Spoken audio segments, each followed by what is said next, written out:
with a colleague, Charles Gardner.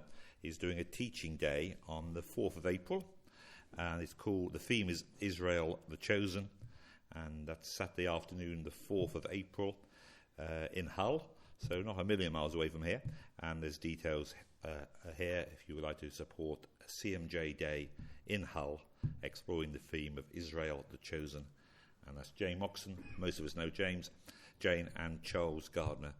Charles edits our Prayer Focus magazine and is also a well-respected journalist. So it's Charles and Jane, the 4th of April, CMJ Day, Israel the Chosen in Hull. So that's something to flag up.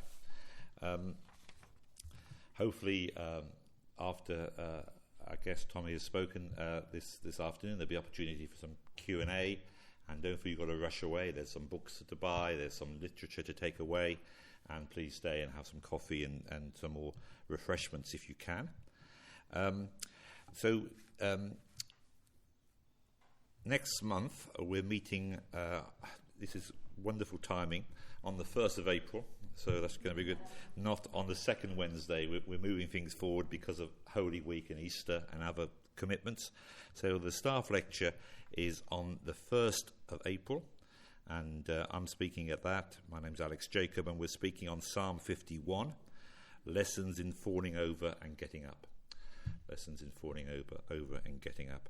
It's about forgiveness and restoration and the way in which God impacts us through Psalm 51, which is a psalm about David's sin and how he was able to repent and start again.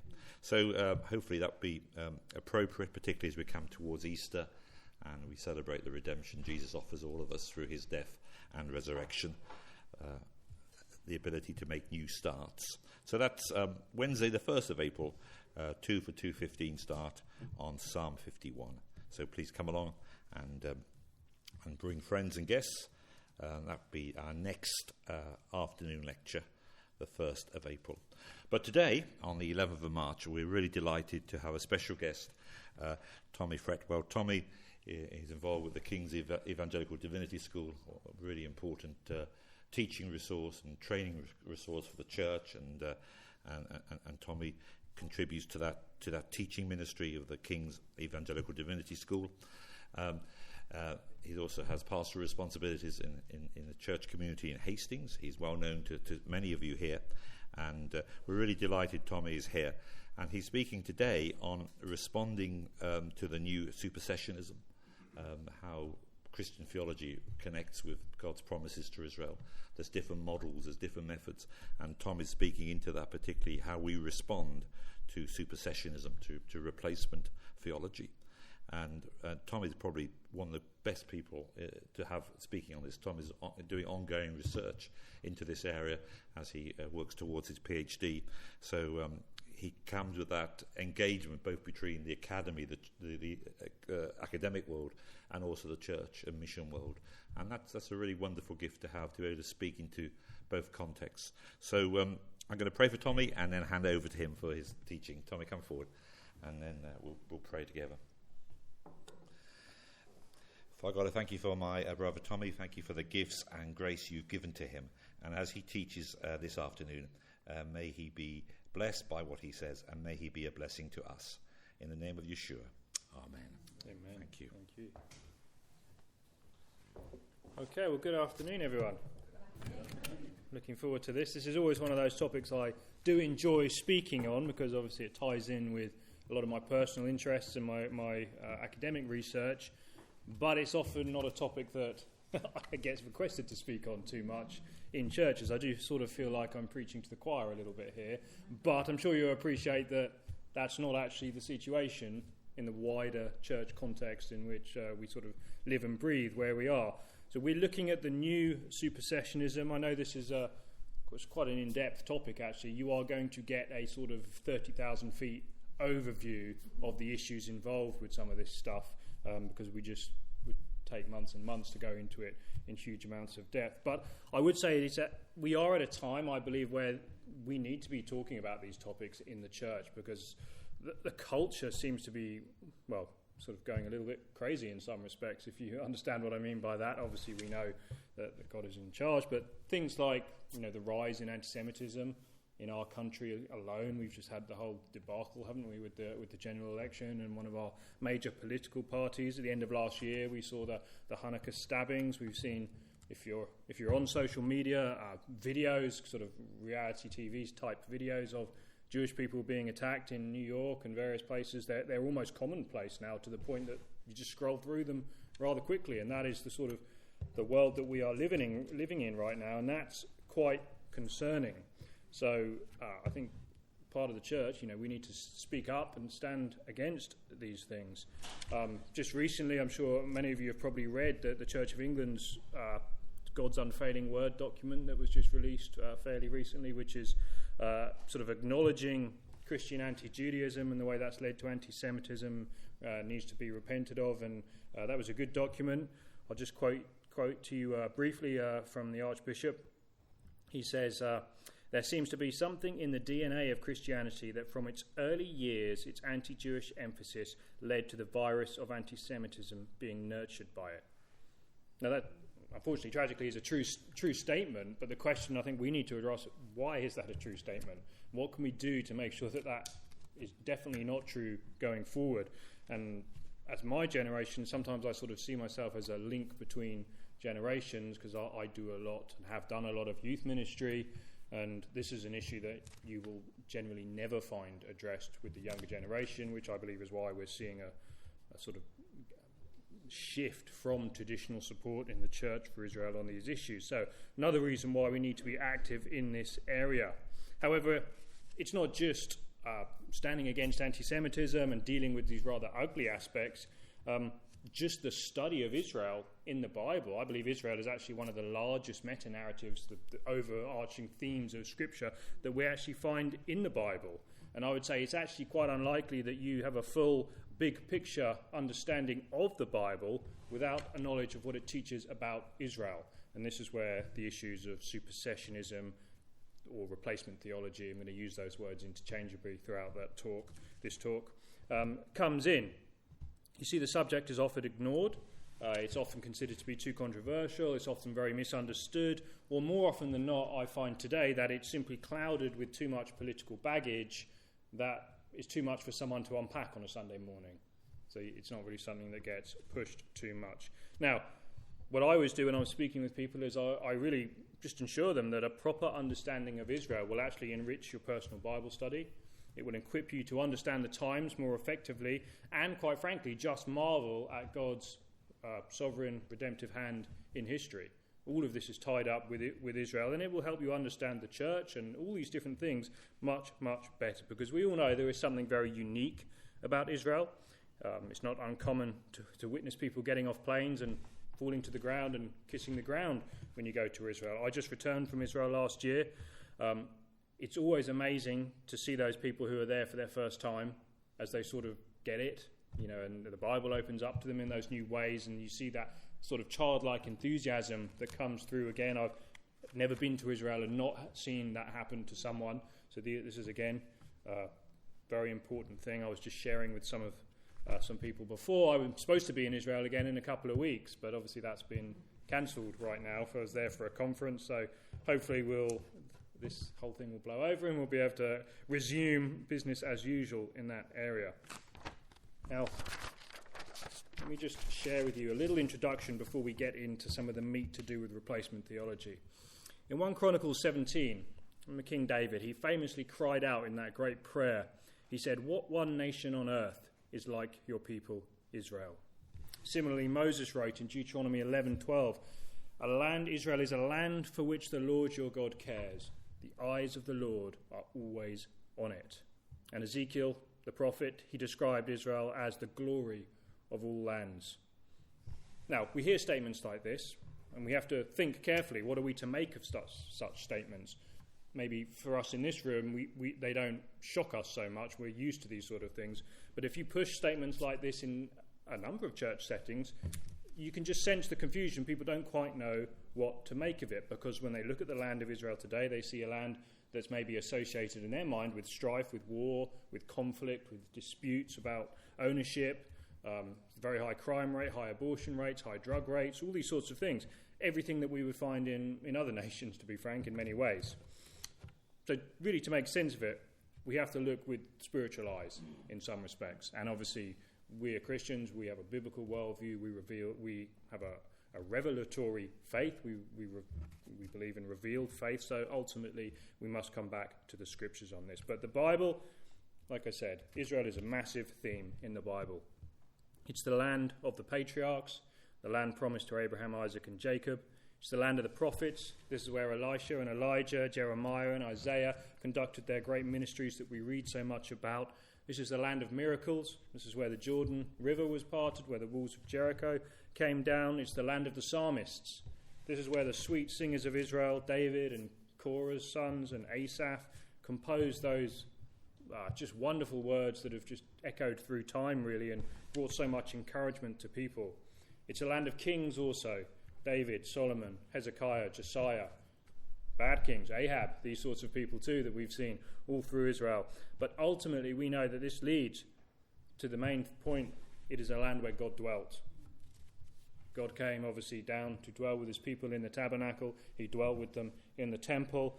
And ultimately, John chapter 1, verse 14, the word became flesh and tabernacled, dwelt among us. This is where Jesus lived and conducted his ministry. And this is why it holds such equal significance for Christians. It's the land of the Messiah. Here he was born in Bethlehem, raised in Nazareth. It was around the shores of the Galilee that he ministered. The soil of the Garden of Gethsemane that soaked up his tears, in the ground of Golgotha that absorbed his blood on that fateful day. And it was from this land that he ascended into heaven, and it is to this land that he will one day return. This is why this must be of supreme importance to our theology. But it's not just the land, it's the people too. Years ago, someone asked Leo Tolstoy, the famous novelist, asked this question: what is the Jew? And he answered, the Jew is the symbol of eternity.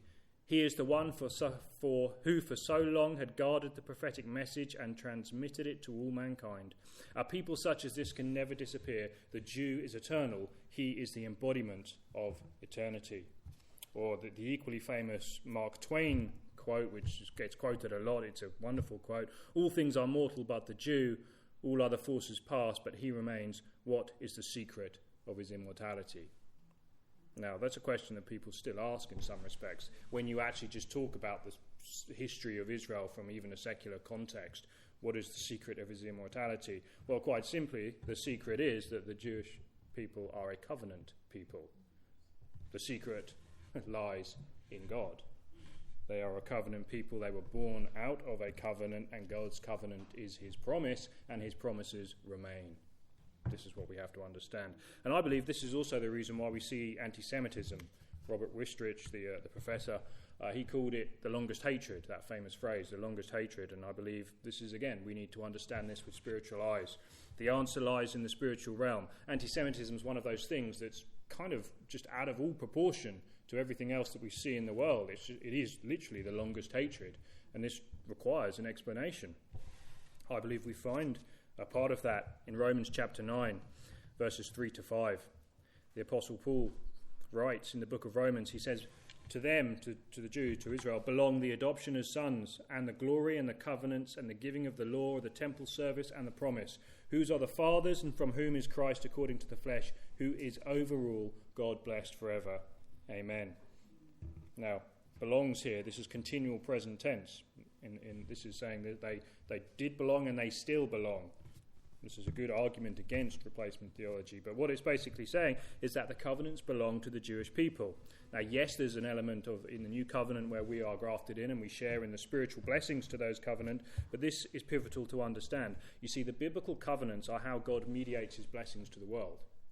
This is what we have to understand. Ultimately, that is how he mediates his blessings to the world. The covenants contain the promises of God. The promises of God represent his character and his nature, and the covenants were given to the house of Israel.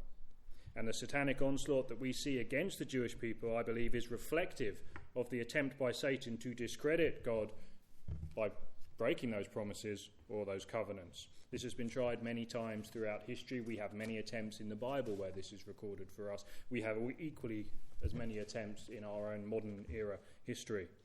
But we know, Jeremiah 31:35, thus says the Lord, who gives the sun for light by day and the fixed order of the moon and the stars for light by night, who stirs up the sea so that its waves roar. The Lord of hosts is his name. And if this fixed order departs from before me, declares the Lord, then the offspring of Israel will also cease from being a nation before me. Kind of poetic way of saying it's not going to happen, basically. They will never succeed in those attempts. However, this does mean, I believe, that the church really needs to understand what we are to think of Israel. Now, I know people land on different areas, even within the viewpoint that are generally favourable to this sort of theology. There's still quite a wide range of perspectives. That's fine. We're not really going to be looking at them today. I'd love to spend time outlining a theology of Israel with you, but that's for another time. We are going to look specifically this morning at the doctrine of supersessionism. So this would be one of the false theologies, I believe, of Israel, and is something that concerns the church. In particular, I want to look at what is being classed as the new supersessionism. So this is a new movement within typical replacement theology that has some very novel elements to it that is actually, I would say, more pertinent that we understand that in our day and age right now. However, in order to understand the new, I want to just, again, this is where I feel like I'm preaching to the choir, but I want to set the context because we have to understand the old in order to differentiate what is new about the new, if you see what I mean by that. So replacement theology, if I was to give you a very broad definition, this is the view that the church has replaced Israel in the future plan of God, i.e. the covenantal promises that we've just talked about regarding Israel's future and blessing have now been transferred to the church. You'll find language such as spiritual Israel being applied to the church in many ways, ultimately saying there is no longer any ongoing purpose for Israel in a national sense, and their unique identity has sort of been subsumed into this one homogeneous group now labelled New Spiritual Israel. That, in a nutshell, that is what we're doing. Ronald Diprose, the scholar, he quoted it, he said this, he says, "The church completely and permanently replaced ethnic Israel in the working out of God's plan and as recipient of the Old Testament promises to Israel." That's his definition of replacement theology, I should clarify that. Now, more recently, you might have heard the term fulfillment theology being thrown around, and this happens a lot in the new supersessionism. The reason for this, I believe, is that it is an attempt to distance itself from maybe the negative connotations that the replacement language seems to imply. So a lot of people, I'm not a replacement, I don't believe in replacement, I believe in fulfillment. And they sort of argue, one representative scholar, Kim Rilberger, he says, "The promises to Israel vanish in Christ Jesus who has fulfilled them." So you see, this allows them to sidestep the charge of replacement and say it's not about replacement, it's actually served its purpose and fulfilled. It's a much more sort of nicer way of putting it, but I'll be frank with you, when you read their material, they end up in exactly the same place as far as I can tell. So the journey's a little different, but the destination is ultimately the same with fulfillment theology. So don't be fooled by by that language. Now, we all know that from probably the 2nd, 3rd century onwards, replacement theology did really become the dominant view within church history. There's always pockets that stayed away from it, but ultimately it was, the whole history of the church is basically in many ways a history of replacement theology, unfortunately. Just let me read to you some of these famous church fathers. Hippolytus, he wrote his expository treatise against the Jews. Tertullian, he wrote his answer to the Jews. John Chrysostom, the golden-mouthed preacher, he wrote these series of sermons, orations against the Jews, and they are extremely vicious. This sort of, they call it the Adversos Judaeos tradition, continued all through the Middle Ages, right up until the Reformation leaders. I'm sure you're all familiar with Martin Luther's towards the Jews, against the Jews and their lies, rather, his tract against the Jews, where he advocates for a number of things that we've seen, unfortunately, played out in history. Now, all of this sort of teaching, this replacement language, it often goes hand in hand with anti-Semitism. Okay, what you believe sooner or later impacts what you actually do. We all understand that. Ideas have consequences. We teach this all the time. So these sorts of beliefs, particularly when coupled with this sort of vitriolic language that we find throughout the church, it's no wonder that we've seen such a terrible history of Christian anti-Semitism. And many people, many Jewish commentators, Prager and Tolushka, and they would say that this legacy of Christian anti-Semitism persisted, and some would say then culminated in the events that we saw in the 20th century. Now, this is serious history. I believe the church needs to confront this rather than close our eyes to it. I know there are many organisations that are, but I can tell you when you share this sort of stuff with people who have never encountered it, they look at you like you're lying, if you've ever experienced that. They can't really believe, they think you're somehow attacking them or the church, and obviously it requires a bit of tact and a bit of, going softly, judging your audience in that sort of manner. But this is something we need to confront, expose, deal with, and then we can move into sort of the new era that we're confronting now. Now, after World War II, many churches did seek to remove any sort of vestige of replacement theology in their midst. As many people say, it didn't disappear, it just went underground for a small time. And this, in many parts, this did, though, lead to a happy reappraisal of Christian theology, and we saw a kind of sort of revival in some of these movements of missions towards the Jews and these sorts of things. Now, if I can just jump forward in history, in recent times, and I'm talking sort of the last 100 years maybe, or 60 years, less than that, scholars have noticed a resurgence of a particularly aggressive form of replacement theology, and this is what I want to focus on for the rest of the talk. This has simply been dubbed the new supersessionism. It's not a very good title. It's just one of these terms. You have the new supersessionism, and they now have the new Christian Zionism. I don't know if you've seen that. And they also have the new anti-Semitism now. So we didn't do well with our names. We just added new in front of everything. But all of these different strands are actually extremely important to understanding all of these movements. We'll talk about them a bit.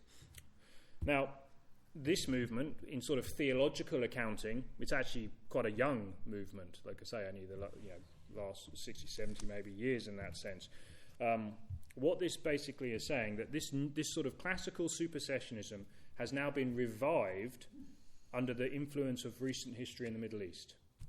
So the new supersessionism uses theological arguments and hermeneutical arguments, as does the classical thought. But it also uses political arguments, and it uses them very effectively. And it also uses political arguments in its defence. Now, the roots of this new movement come from a number of different sources. So I'm just going to give you a brief overview of this movement now before we sort of do a bit of critique on it, because I want you to see how replacement theology has developed.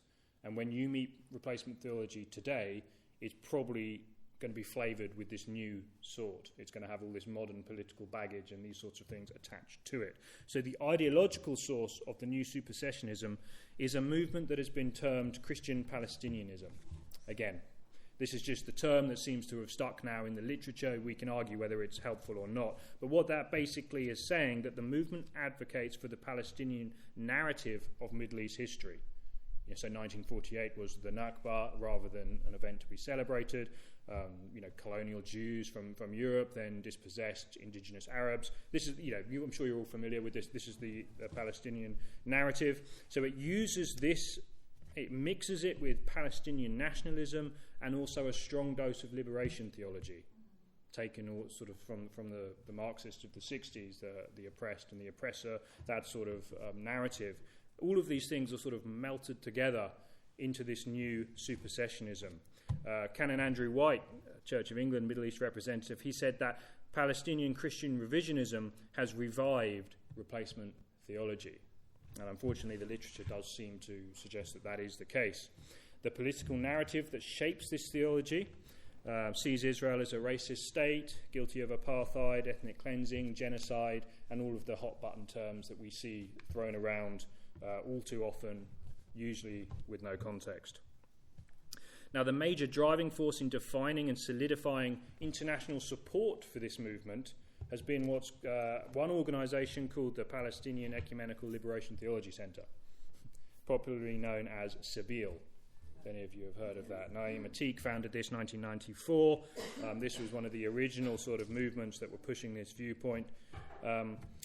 Basically, if you've read his book, Justice for All, Justice's Own, I forget the exact title, but this was sort of the first book in this era. And to kind of obviously when you try and simplify things, you do maybe do people a disservice, just excuse me for that right now. But basically, social justice becomes the grid through which this movement interprets the scriptures and the entire Bible. You see, so God is always seen as taking the side of the oppressed, and this is then applied to the modern Israeli-Palestinian conflict, and it's very easy to see how this plays out in the media. One person will be labelled oppressor, one people will be labelled the oppressed. And through the Palestinian liberation theology, God is always on the side of the oppressed. And obviously, I hope I don't need to explain where I'm going with who takes which side. On that, Israel is always seen as the oppressor. In this narrative, they are the ones inflicting injustice and suffering upon others. Therefore, it is the oppressed in a social justice liberation theology worldview that must be supported, and that's how the Bible is understood. Let me read to you a quote from Atik. This is from his 2001 Easter message. He said, "Jesus is the powerless Palestinian humiliated at the checkpoint.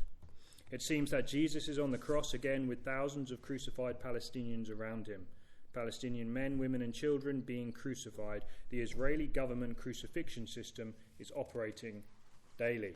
To give you just an idea of the sort of political nature of the theology that's being pushed here. And again, I'm just giving you a broad overview of the sort of things that this movement does.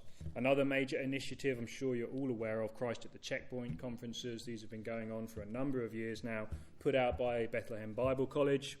The Cat C conferences is sort of a who's who of scholars from around the globe, very ecumenical, different backgrounds and things like that, that support this sort of anti-Israel narrative and theology. And the conference's promotional materials, they also always feature these very ominous sort of Israeli security checkpoints. And the conference website itself explains that the checkpoint and the wall become a focal point and symbol of the conflict. Now, this new supersessionism, this narrative offered through the ideology of Christian Palestinianism, one of the most shocking things about it is it's the way it's gained such popularity in the Western world, in the Western context. Obviously, we can understand maybe, being on the ground where this is actually happening, why you get these very polarised theologies. We're not blaming anyone for that necessarily, but it's the support given to it from the Western world that is just shocking how popular it's been. And this has really been bolstered by the support of a few very high-profile evangelical scholars. I'm sure you're familiar, again, I keep saying that, with the name Stephen Sizer. His very famous book, 2004, Christian Zionism, Roadmap to Armageddon, and the popular version of that, 2007, Zion's Christian Soldiers, the Bible, Israel and the Church.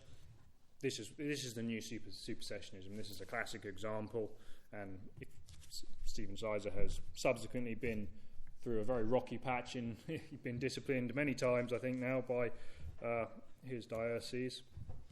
Another one, Colin Chapman, again, it's got a sort of staple book in this country. I see it whenever I'm in Christians' houses. I do see a copy of this book on most bookshelves. Colin Chapman, Whose Promised Land? The Continuing Crisis Over Israel and the Church. I say it's not as objectionable as Stephen Sizer's writings to me personally, but it still has a lot of problems. And in the wider sort of indigenous Palestinian movement, people like Mitri Raheb and there's lots of other scholars that we could name, you'll notice they lean on these people. They quote people like N.T. Wright and the American people like Gary Burge and Donald Wagner, and all these sorts of names are sort of the theological undergirding that they support that gives the sort of the theological kudos to their movement. So they take that and then they throw in Palestinian nationalism and liberation theology, apply it to their context, and voila, you have the new supersessionism, which is why social commentators, people like Melanie Phillips and Canon Andrew White, why they're saying this is inflaming anti-Semitism again. Because one thing that most people don't like to really acknowledge is that the Palestinian context is very much influenced by Islam.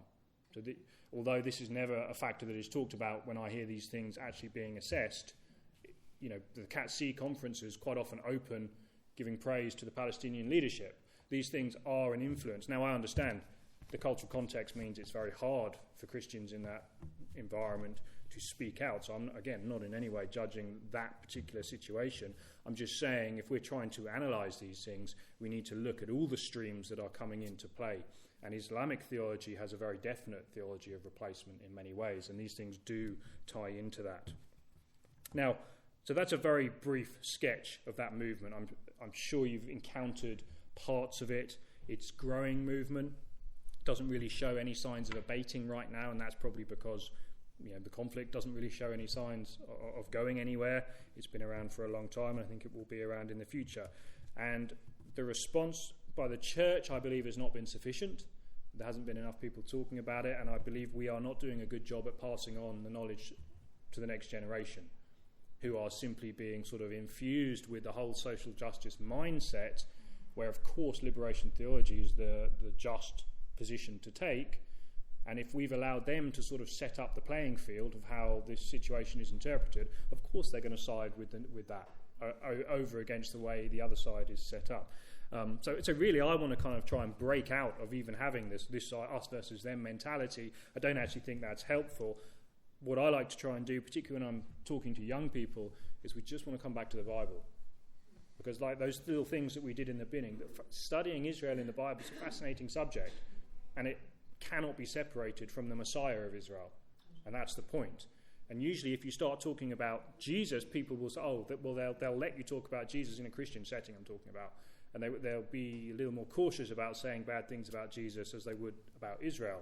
So you can use that to tie the two together, because Israel and the Messiah cannot be separated. And also Israel and the people and Israel and the land cannot be separated. So there's a definite chain of causation from Messiah to nation, to people, to land. And that is our sort of, Reformed scholars speak of the golden chain of redemption, don't they? I would say that's the golden chain of redemption in that respect, because it was the nation that was chosen to be a light to the nations. The light to the nations was Jesus Christ, and the blessing went out to the world. We were grafted into those covenants. It's a wonderful, enriching theology that young people need to understand, particularly, and we can explain it that way. We don't always need to just jump in and try and address all the political concerns straight away, because that's where a lot of the baggage is. So don't get me wrong, we do need to address them, but know your audience. Sort of start small, get the theology grounding first.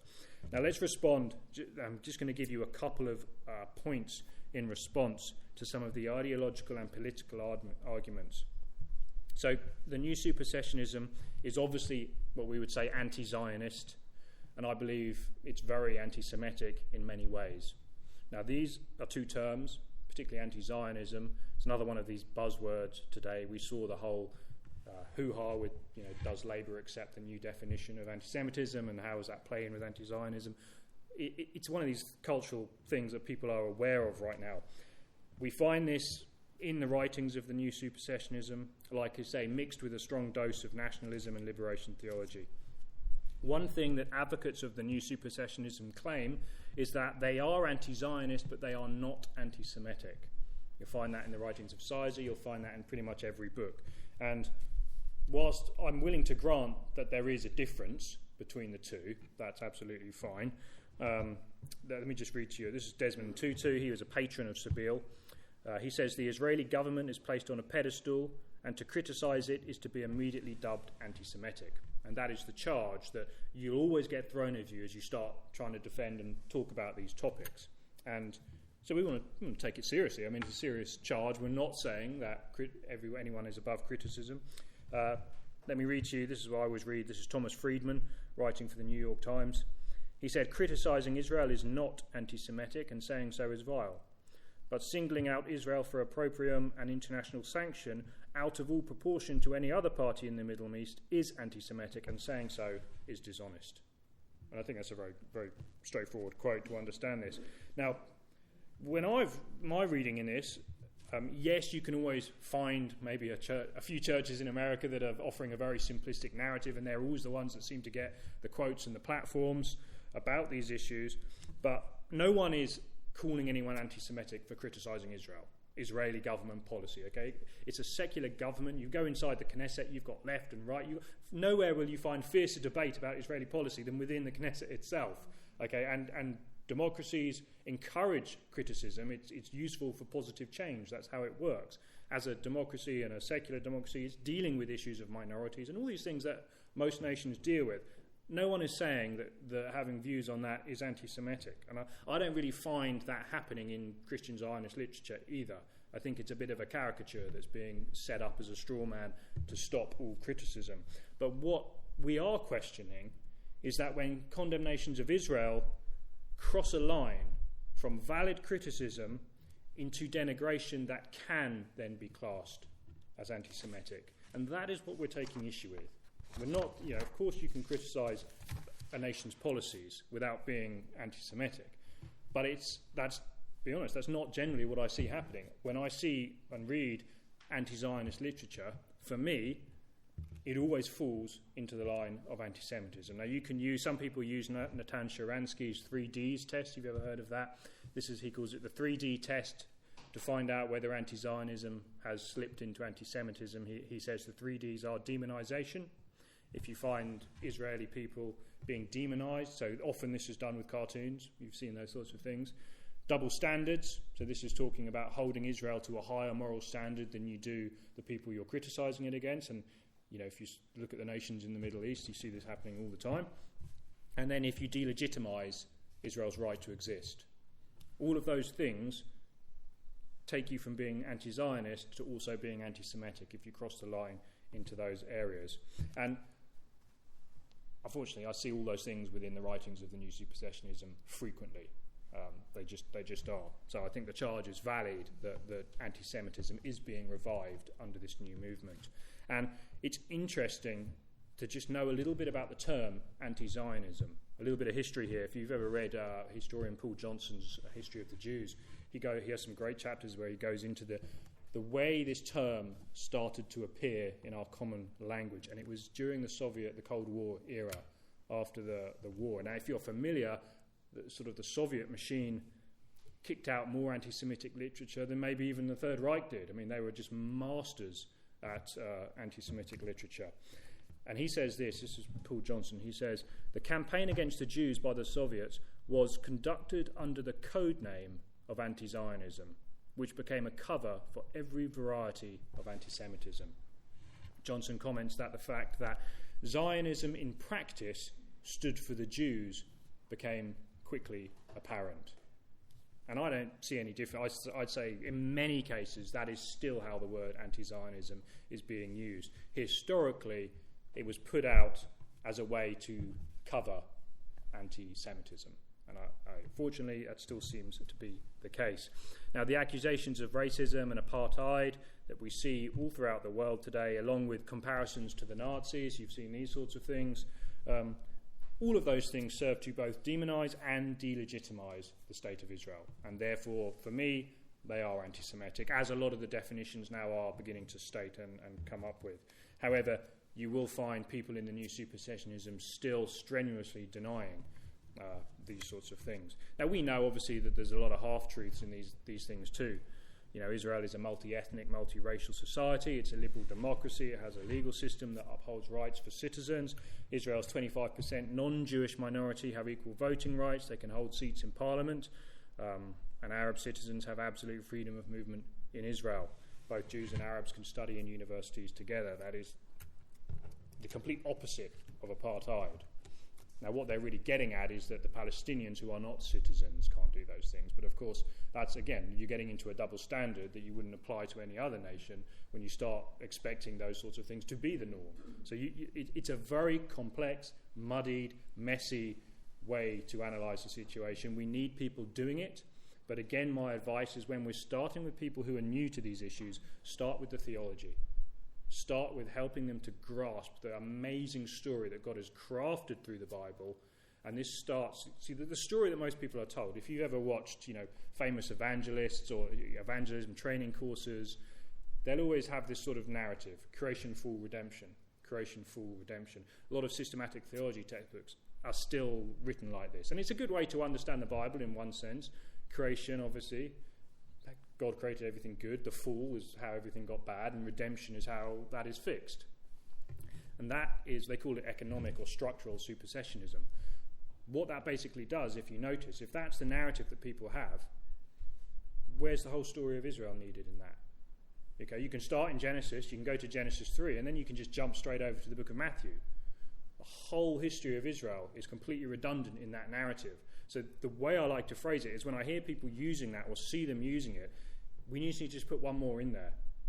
Creation, fall, covenant, redemption. And when you put the word covenant into there, you have to go through the entire history of Israel. And it leads to the redemption. Okay, and that is that we need to be offering a theology that offers that to people in a sort of corrective measure to help them understand these things. So that's a brief introduction to some of those sort of ideological issues. I'm sure you can see they do get very complex. Things get very heated when you're discussing these things. I don't generally like to discuss them because it's such a minefield. I'll judge my audience. I'll know who I'm speaking to. Sometimes you'll have to spend hours qualifying your statements. It's difficult work, but we do need to do it. So let me give you just one example, and then we'll maybe open it up for Q&A.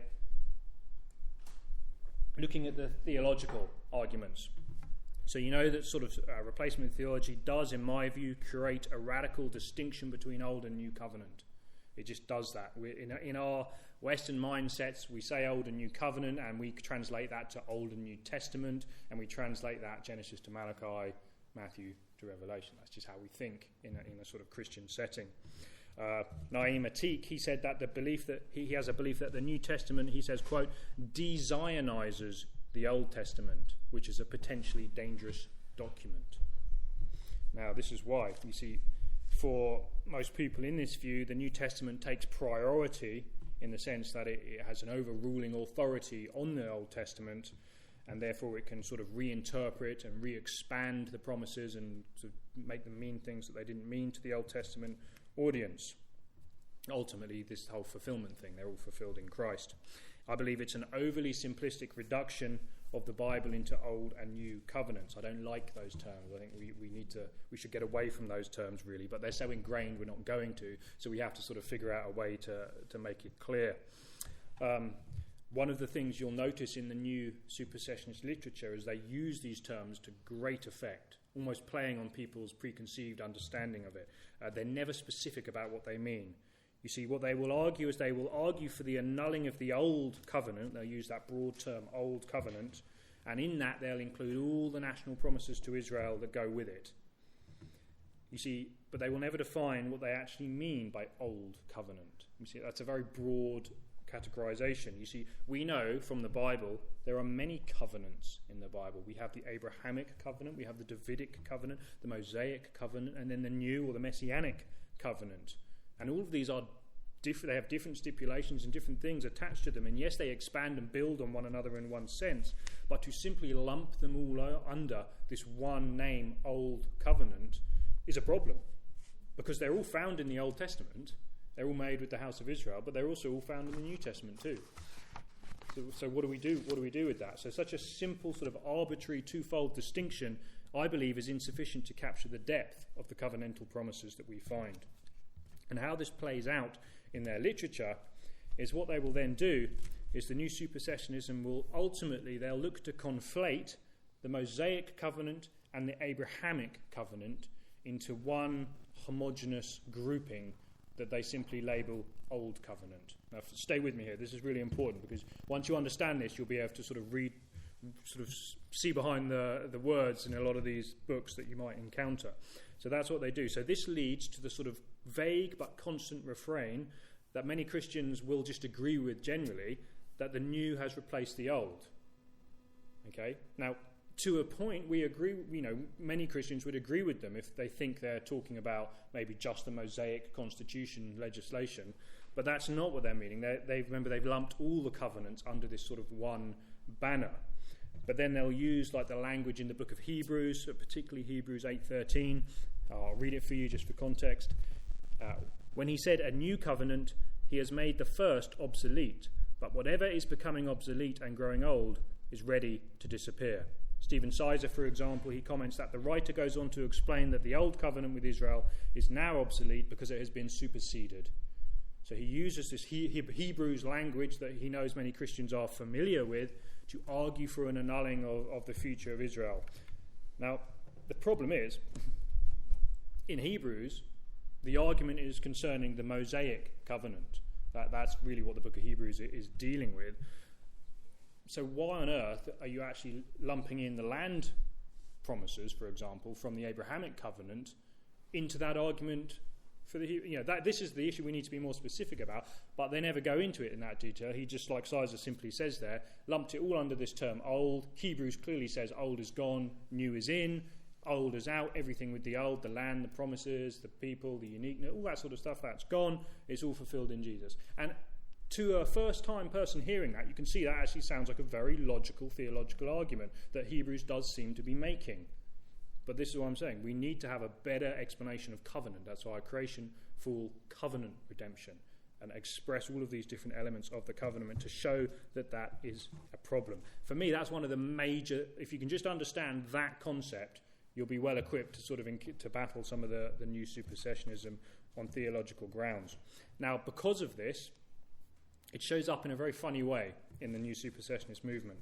You see, and this is the way they interpret the Bible. They spend so much time sort of arguing as the above, as we've just looked at, that this Old Testament has passed away and it's obsolete now. However, when they're arguing for the Palestinian cause over against Israelis, they always use justice arguments. It's back to the social justice arguments and liberation theology. And they argue against Israel's treatment of the Palestinians. And the way they do that is they go to the Old Testament and they look at these texts that talk about Israel treating the stranger in the land, like Deuteronomy 16 and 10 and 26. There's loads of them about how you treat the stranger and the foreigner. And then they will then argue that Israel is not treating Palestinians in accordance with this, and thus we can have these polemics against Israel.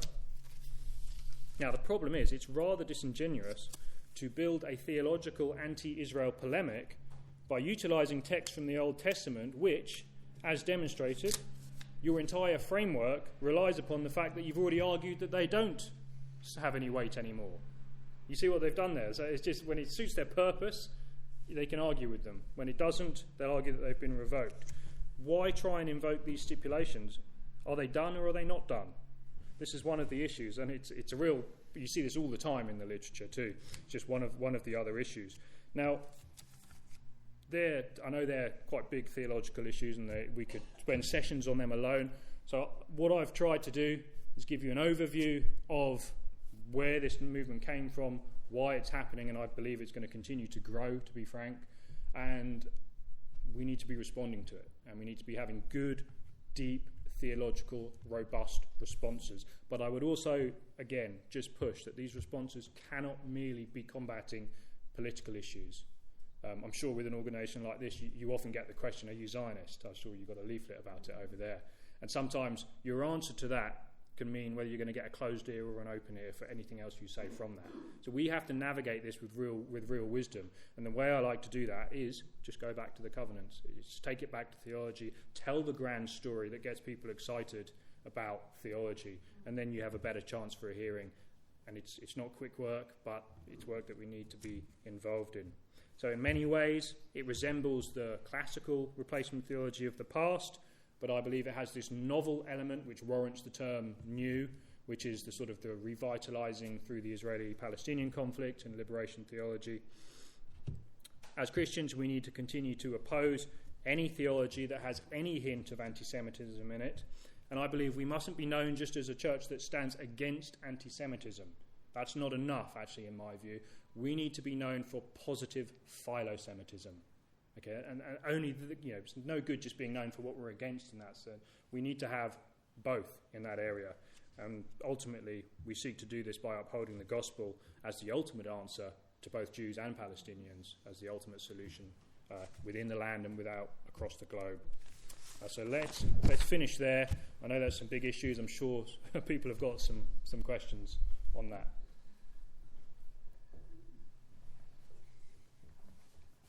Okay, thank you so much, Tommy. That's been a great overview, and there's lots of stuff reverberating in my mind. I'm sure some of that is in your mind as well, and you want to come back now with some questions. So for the sake of the recording, I'll repeat the question. If you can keep it fairly brief, a question is different to a statement. So can we have some questions? That'd be really helpful. Thank you. John. How did they address the issue that we were perhaps onto the grafting in of the church? How do they dismiss it in their mindset, those that hold it?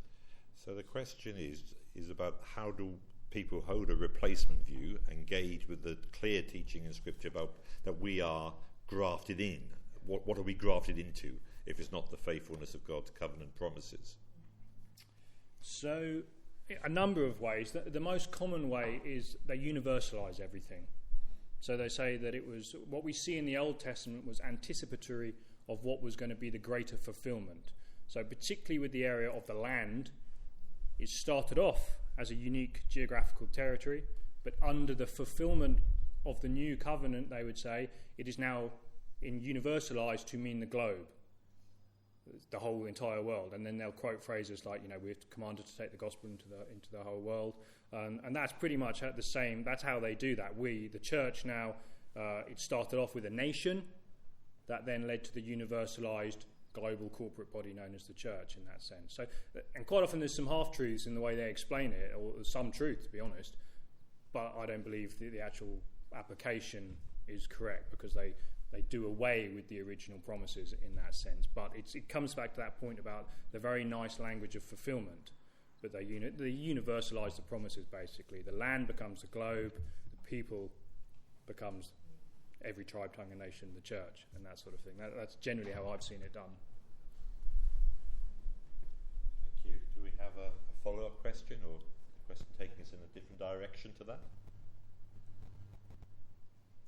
Okay, got a question from Paul. It's quite a specific question. Somebody that I know that I kind of have a bit of an ongoing dialogue with. The 99% of the time response is, it doesn't mention the land in the New Testament. So a quick response to that will kill the argument. I mean, we can have all kinds of discussions on it, but have you got anything specific? So is the appearance of the absence of land in New Testament texts, how do we respond to that? Yeah, so there's a couple of ways. I mean, it does come up, and of course we acknowledge that the land is not the primary feature in the same sense that you see it being emphasised in the Old Testament, but that's a long way from saying that it's not important anymore. See, the problem is part of their hermeneutic sort of gives the New Testament hermeneutical priority, they call it, over the Old. So therefore, even if you find it in the Old, it's not important in the New. Whereas that's just it's that dichotomy between the two. Whereas I would say, the Old Testament is its own reference point. It's an inspired word of God. And yes, there's progressive revelation into the New Testament, but it doesn't reinterpret the promises. And a lot of these promises are attached to specific covenants. This is my argument. Like we see it in Romans when they're talking about the new covenant. Say everyone, we all have that. We're grafted in and we share those spiritual blessings. But the new covenant also is an expansion in many ways in the texts that talk about it of the land covenants, which is the part they're always trying to do away with. But you find the new covenant confirmed in the New Testament very clearly. Now, just because it doesn't specifically outline the borders and the land, the covenant is where the promises come from, and these are still continued throughout into the New Testament. And even so, there are some texts that do hint or do. I always ask, well, where does it say Jesus is going to return to? And the question is very clear. You're even given the name of the city within the land that it's going to return to, and then ask them why. If it's not significant anymore, why choose that place again? And that just opens up the discussion, and that's usually where I go with that one. Okay, anybody else? You got two for the price of one, John. What verse, you talked about the Hebrews verse, is this some of the verses that they use as anchoring their particular beliefs? So really, Tommy was talking about the Hebrews text as being one of the sources or apparent sources to give some credence to supersessionist thinking. Are there other texts people might go to? And those are the kind of texts we have to contend with and not avoid. Yeah, there are lots of texts, and if it's purely theological argument, they're very much the same texts that you'll be familiar with from classical supersessionism. People love Galatians 6:16, the Israel of God. People love to point out that in Joshua it says all these promises have been fulfilled. Hebrews is a massive book for supersessionism because it has this obsolete language, talking about the Mosaic covenant. So I would say they are the main ones, but I'll be honest with you that they have been responded to voluminously in the academic literature. There are many good responses to them, and that's why I believe this movement seems to focus more primarily on the justice arguments, because they're the ones that, of course people want justice. We're Christians, we should be justice sensitive in that respect, and they play on that. And that's why they quote a lot of these Old Testament verses that speak about the treatment of the foreigner in the land, because it's a very easy, it says this, that's not what we see, therefore the two are not the same, that sort of thing. And they're the way, so it's not so much which verses, because every theological system has its own kind of interpretation of the verses. It's a matter of being slightly more sophisticated in your understanding of the big picture and seeing behind how they're using them and trying to fill in a broader narrative. And that's the hard part, actually, I find, of engaging in these issues, because we can all proof text a belief. To actually go behind the scenes with a proof text takes a little bit more time, and it's often time we're not given, I'll be frank. Yeah. Okay, there are going to be opportunities to talk to Tommy afterwards. There's some coffee and cake and stuff, so if you want to talk to him on a one-to-one, I'm sure Tommy will be around for a little bit. I just want to finish by, if John's had 2 questions, can I just have 2 questions to finish, just to keep it nice and even? I thought it was really helpful, Tommy, when you talked about that often in gospel preaching there's a kind of motif from Genesis for redemption, and I think you very helpfully said, okay, there's a missing part there which you need to get the big picture, which is covenant. I wonder if you could also perhaps add a 5th part to that in terms of return of Christ post-redemption, because I think it's the lack of eschatology in church preaching and teaching which often creates a distortion in our understanding of Israel. How do you feel about the importance of eschatology in your advocacy? That great question. I think it is a much neglected area, and I would say actually a good one. People sometimes do add on consummation onto the end of that. Okay. Then that would actually, that would be a more. So we definitely don't want to ignore the end times. Just 31,000 verses in the Bible, about 8,500 are prophetic in nature. The book of Revelation says that testimony, the Spirit of Jesus is a testimony of prophecy. Therefore, everything that speaks prophetically, either fulfilled or unfulfilled, gives us more information about our Lord and Saviour. Therefore, it is something the church cannot afford to dismiss. It would be stupid of us to do that, really.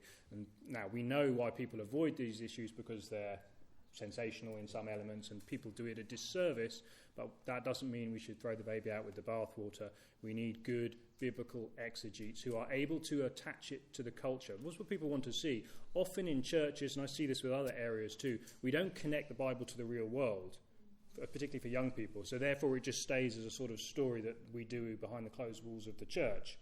And it doesn't go out into the real world with them, and then they're in the real world and they're watching the news and they're getting the sort of social now, they're getting all the different perspectives. People want to fill their head with something. But this is why. So we need to teach eschatology, we need to teach it grounded in theology, we need to stay away from sensationalism, but we do need to, like we were saying, it is the consummation of our story. And quite often when you're reading a book, the end is the best part. So we don't want to miss the end. And finally, talking about the end, a couple of young people, I'm not mentioning any names, or my children, would say, Dad, I would have been a Christian Zionist in the 1930s, but not in the 1990s. And I just wonder if being an advocate, this is the justice issue, isn't it? Do you think it's more difficult, the work you're doing, the work we're doing now, than it would have been for our predecessors? I think, in one sense, I'm going to say yes to that, because there has been such a bombardment and growth of anti-Israel narratives within the media. And we are very much a media culture now. The media, I know young people spend up to 6 to 8 hours a day on screens. So you are constantly up against the fight. And the narratives that are coming through these screens, I would say, are quite antithetical to the biblical worldview in that respect. However, having said that, in some respects, they're even more of a blank slate. A lot of the people I know, media has an effect, but the influence of the church is still large, but we just have to invest in the young people. Now, when I've had young people and I've opened up discussions about this, yes, they kind of parrot the typical things, but that's only the first conversation. All you have to do is show the fallacies in that without being confrontational, and then you get an opportunity to speak the other side, and they do listen. Now, Christian Zionism is a term, unfortunately, that you have to, in my experience anyway, you have to almost spend a whole lecture clarifying what you do and do not mean with that. And that, unfortunately, is a problem. I know some Christian Zionists are sort of moving back to the term restorationist that you found sort of the pre-Zionist era. So we do have challenges. Like, I know the Lifeway survey of evangelical attitudes towards Israel does show a falling away of support for Israel. But on the other hand, I believe if we are preaching that full biblical gospel, basically, that has to include the narrative of Israel, then that's no reason why that should continue. And if we're praying for revival, we're praying for the gospel to go forth, this quite often brings a movement back to a more serious understanding of Scripture, unclouded by the modern politics that we've seen over the years. And that's really my heart, is to get people back into that, and that will give them the understanding to interpret what they're seeing in the world. And that's the thing I think the church needs to be focusing on primarily, because there's always going to be defenders for Zionism or anti-Zionism battling it out in the public sphere. And there's a place for all of that. However, the people that we're interacting with in our church context on a day-to-day basis don't necessarily have the tools to interpret that. And it's our job to give them those tools. And that, I believe, will have much more effect when we raise up that generation who already have the tools when they step out into the public sphere, than rather than trying to actually kind of backtrack to people who are already in the public sphere. And that's kind of the attitude. Well, I think that's been an excellent lecture, and thank you for engaging with that, and Tommy for coming all this way to speak to us. We've been very indebted to you. I think you've spoken with a wisdom and an overview and a pastoral heart, which we really appreciate. So thank you so much, Tommy, and God bless you in what you're doing. Thank you very much. Thank you. So if you've enjoyed today and you've got some friends and colleagues from church, please invite them back on the 1st of April at 2 o'clock for coffee, 2:15, and we're looking at Psalm 51, lessons in falling over and standing up. So hope we see you then, and if you want to stay for coffee and a chat, please do. Thank you.